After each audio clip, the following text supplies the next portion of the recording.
Shalom, Bapak Ibu Saudara-saudara, kita bersyukur bahwa di tengah kesibukan, di tengah pergumulan hidup, kita dimungkinkan untuk tetap memberi diri mendengarkan firman Tuhan. Dan saat ini firman Tuhan akan kita baca dan renungkan. Sebelumnya, mari kita minta pertolongan kepada Tuhan di dalam doa. Kita berdoa. Terpujilah Engkau ya Tuhan, karena Engkau selalu setia dalam hidup kami, memberkati kami dalam berbagai aktivitas kehidupan. Terima kasih. Dan saat ini kami bersama-sama akan membaca dan merenungkan firman kebenaran-Mu. Ya Roh Kudus, terangi hati dan pikiran kami, sehingga firman-Mu yang akan kami baca dan renungkan akan dapat disampaikan dan didengarkan secara baik, dan dalam kehidupan kami akan menjadi pelaku-pelaku firman-Mu. Layakkan kami semua ya Allah, ampuni salah dan dosa kami, dengarkanlah syukur serta permohonan kami. Di dalam nama Yesus Kristus kami berdoa kepadamu. Amin. Firman Tuhan yang akan kita baca dan renungkan saat ini dari Amsal pasal 9 ayat 1 sampai ayat yang ke-6. Firman Tuhan berbunyi demikian. Undangan hikmat dan undangan kebodohan. Hikmat telah mendirikan rumahnya, menegakkan ketujuh tiangnya, memotong ternak sembelihannya, mencampur anggurnya, dan menyediakan hidangannya.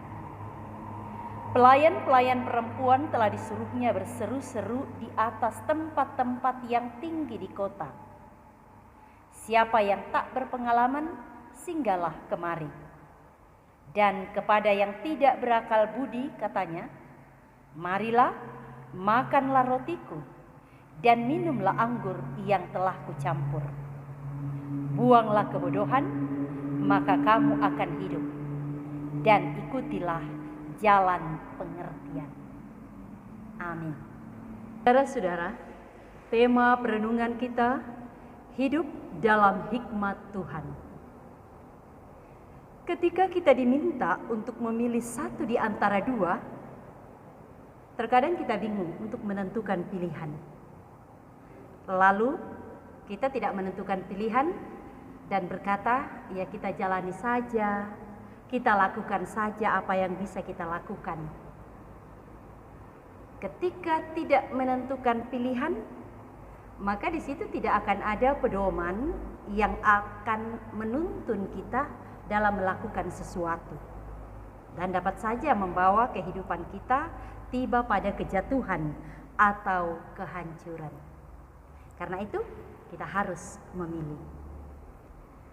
Bacaan Amsal 9 ayat 1 sampai ayat yang ke-6, judul perikop pembacaan, undangan hikmat dan undangan kebodohan.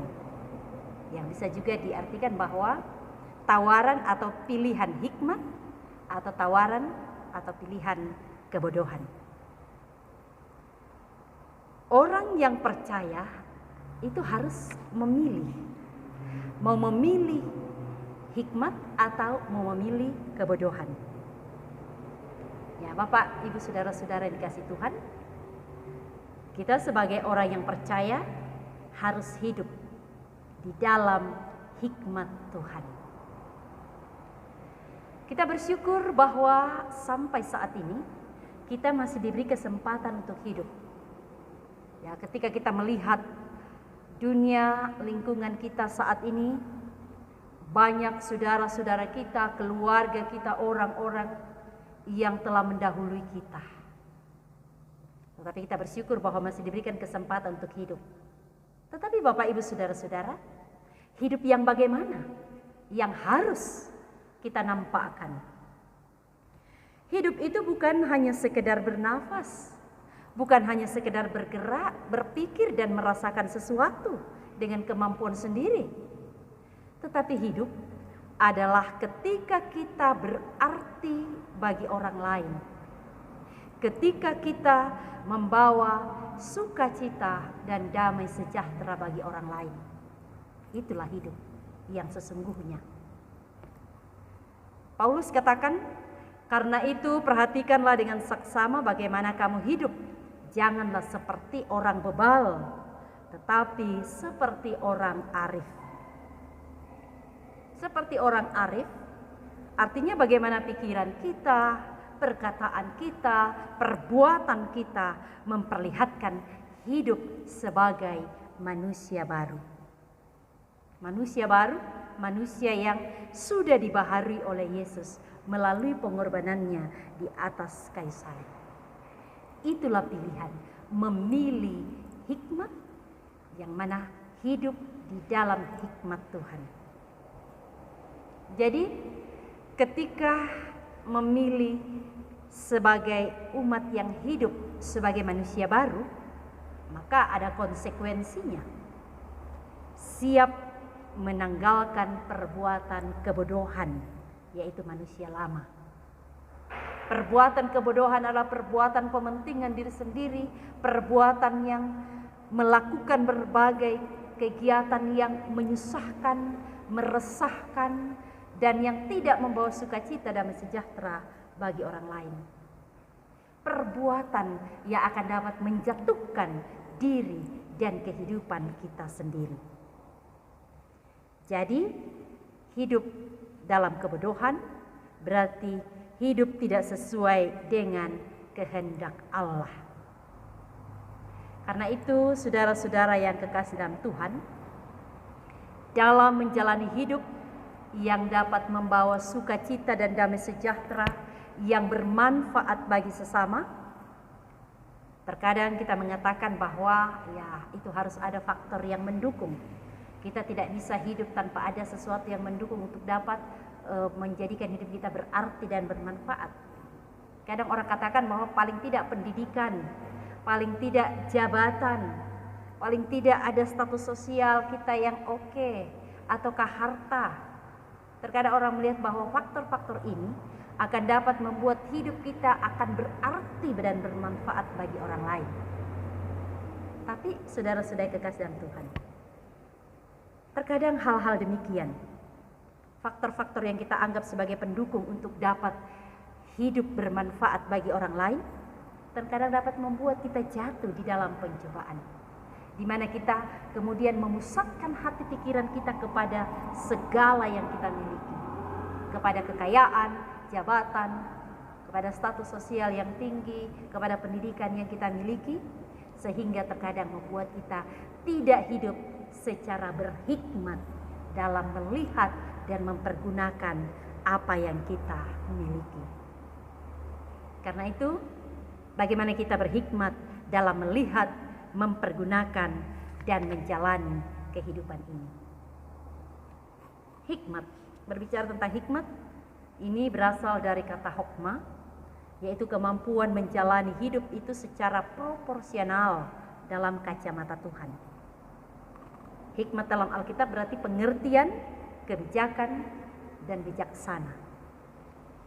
Hikmat bukan soal pengertian teoritis, tapi lebih bersifat praktis.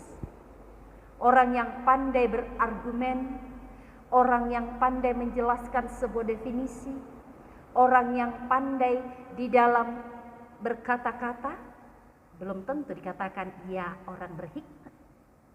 Sebab hikmat bukanlah sesuatu yang dikatakan secara teori saja, tetapi harus mampu untuk mengaplikasikan dalam kehidupan apa yang diketahui, apa yang dipahami dalam pengertiannya, sehingga mampu untuk mewujud nyatakan melalui tindakan praktis. Jadi hikmat bukan sebuah kemampuan pikir kita yang membuat orang disebut sebagai pintar, tapi sangat berkaitan dengan kedewasaan dan pengalaman hidup.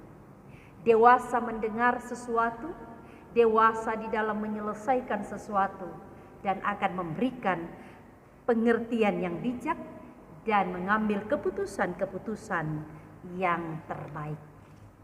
Itulah hikmat. Saudara-saudara yang kekasih dalam Tuhan, sebagai umat yang telah diselamatkan Tuhan, kita diminta untuk hidup dalam hikmat Tuhan.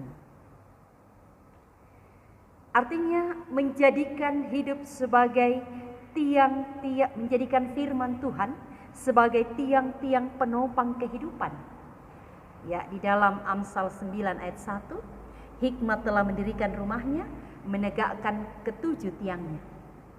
Hidup kita ketika kita memilih hidup dalam hikmat Tuhan, berarti kita menjadikan firman Tuhan sebagai tiang-tiang penopang yang akan menopang kita dalam menghadapi berbagai persoalan, yang akan menopang kita dalam menghadapi pergumulan, dan menopang kita untuk senantiasa hidup di tengah-tengah di mana kita dihadirkan.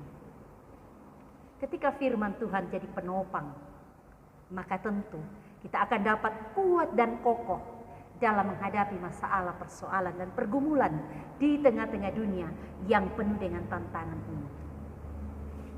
Karena itu, saudara-saudara yang kekasih dalam Tuhan, ketika kita hidup dalam hikmat Tuhan, berarti ada kesiapan diri kita untuk senantiasa mendengar firman Tuhan, senantiasa memberi diri hidup kita untuk melakukan firman Tuhan.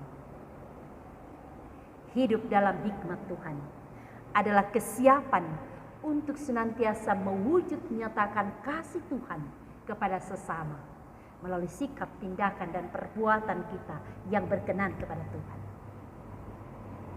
Karena itu, mari saudara-saudara yang kekasih dalam Tuhan, kita dituntut untuk melakukan atau menentukan sebuah pilihan. Hidup dalam hikmat Tuhan atau hidup dalam kebodohan. Kasih Tuhan telah kita alami, berkat Tuhan telah kita nikmati. Maka sepatutnya kita pula menyambut kasih dan berkat Tuhan dengan terus memberi diri di dalam kehidupan bersama-sama sebagai orang yang percaya dalam tuntunan firman Tuhan. Sehingga hidup kita akan menjadi hidup yang bermakna, berarti, membawa sukacita dan damai sejahtera bagi sesama. Tuhan memberkati kita dalam menentukan pilihan hidup dalam hikmat Tuhan. Amin.